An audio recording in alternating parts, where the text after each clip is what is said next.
اللہ، اس کا نام اسلام ہے کہ ہم اللہ پاک کے حکم کے تابع ہو جائیں، اپنی مرضیاں چھوڑ دیں۔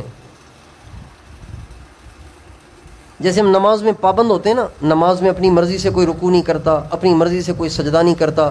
امام جب رکوع میں جائے تو رکوع میں چلا جاتا ہے، امام سجدے میں چلا جائے تو سجدے میں چلا جاتا ہے۔ ایسے نہیں ہوتا کہ امام قیام میں کھڑا ہوا ہے، سجدے میں گیا ہوا ہے، امام سجدے میں یہ رکوع میں کھڑا ہوا ہے، ایسے نہیں ہوتا۔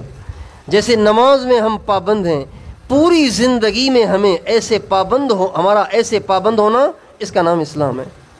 دکان پہ بیٹھ کر بھی ہم پابند ہیں، دفتر میں بیٹھ کے بھی ہم پابند ہیں، راستوں میں چلتے ہوئے بھی ہم پابند ہیں، رات کی تنہائیوں میں بھی پابند ہیں، دن کے اجالے میں بھی پابند ہیں، بھری مجلسوں محفلوں میں بھی پابند ہیں، تنہائیوں میں بھی پابند ہیں۔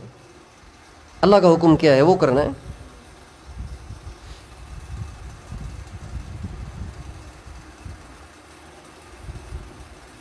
ایک بہت بڑی کمپنی ہے، اس کے دفاتر ہیں، اس کے کمرے بنے ہوئے ہیں، ایک اس کا آنر ہے، مالک ہے، اس نے ہر کمرے میں ایک ملازم کو بٹھایا ہوا ہے اور اس کے کام سپرد کیا ہوا ہے، اور وہاں ہر کمرے میں کیمرہ لگا ہوا ہے اور اسکرین اپنے سامنے رکھی ہوئی ہے، وہ وہیں بیٹھ کے دیکھ رہا ہے کون سے کمرے میں کون بیٹھا کیا کر رہا ہے۔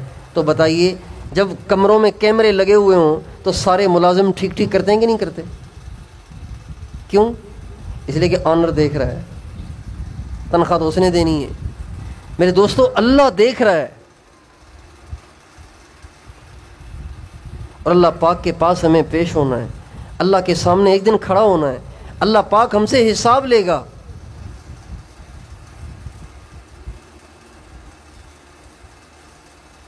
وہ ساری برائیاں جو ہم نے سب سے چھپ کے کی ہیں، اللہ کے سامنے تو چھپی ہوئی نہیں ہیں۔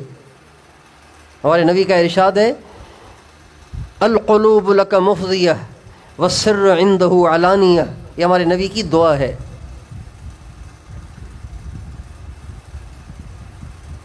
اے اللہ، ساری دنیا کے دل تیرے سامنے جھکے پڑے ہیں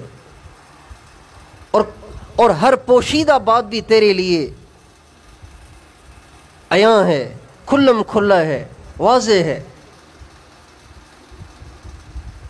یہ ساری چیزیں جو انسان تنہائی میں کرتا ہے، اللہ پاک کے سامنے واضح ہیں، اور قیامت کے دن یہ ساری چیزیں سامنے لائی جائیں گی۔